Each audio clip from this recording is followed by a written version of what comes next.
మీకు నాగదోషముంది ఏమోని భయపడుతున్నారా? ఎంత కష్టపడ్డానా లైఫ్లో ఏదైనా ఒక అదృశ్యమైన శక్తి మిమ్మల్ని ఆపుతున్న ఫీలింగ్ వస్తా ఉందా? ఆగండి.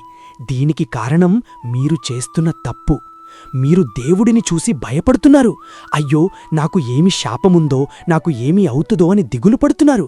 కానీ భయంతో చేసే పూజ ఎప్పటికీ దేవుడికి చేరదు. పల్లెటూర్లో పాము కనిపిస్తే సుబ్రహ్మణ్యమని దండం పెడతారు. ఎందుకంటే ఆయన కపాడే స్వామి, భయపెట్టే శత్రువు కాదు. వస్తున్న పాల్గొన శుక్ల పంచమి రోజు దీనికి సరైన పరిష్కారముంది. మీ లైఫ్లో ఉన్న అన్సీన్ బ్లాకేజెస్ తొలగిపోయి మనశాంతి రావాలంటే ఆ రోజు ఉదయం నాగేంద్ర స్వామికి పసుపు మరియు పాలు సమర్పించండి. తండ్రి, నా మనసులో ఉన్న భయాన్ని విషాన్ని తీసేయ్, నాకు దారి చూపించండి అని ప్రేమతో అడగండి. ఆయన శాపమిచ్చేవారు కాదు, కపాడే కవచం.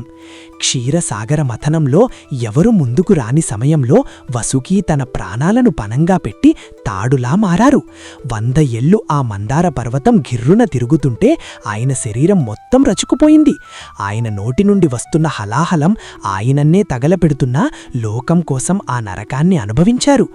లోకం కోసం ప్రాణాలు పెట్టే త్యాగమైనది.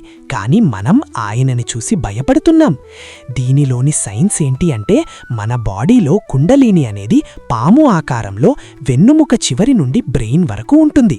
మనం స్ట్రెస్లో ఉన్నప్పుడు నర్వ్ సెల్స్లో ఇన్ఫ్లమేషన్ పెరుగుతుంది. నాగుడికి సమర్పించే పసుపులో పవర్ఫుల్ యాంటీ ఇన్ఫ్లమేటరీ కర్క్యూమిన్ ఉంటుంది. ఇది విజువల్గా మన సబ్కాన్షియస్ మైండ్కి సిగ్నల్ పంపి భయాన్ని పూర్తిగా తగ్గిస్తుంది. కాబట్టి మీ లైఫ్లో బ్లాకేజెస్ పోయి ధైర్యం రావాలి అంటే లైక్ చెయ్యండి.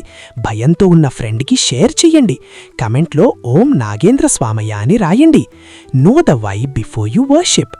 మంచి కథలు మరియు దేవుడి విషయాలు వింటుండాలంటే ఈ ఛానల్ని సబ్స్క్రైబ్ చెయ్యండి.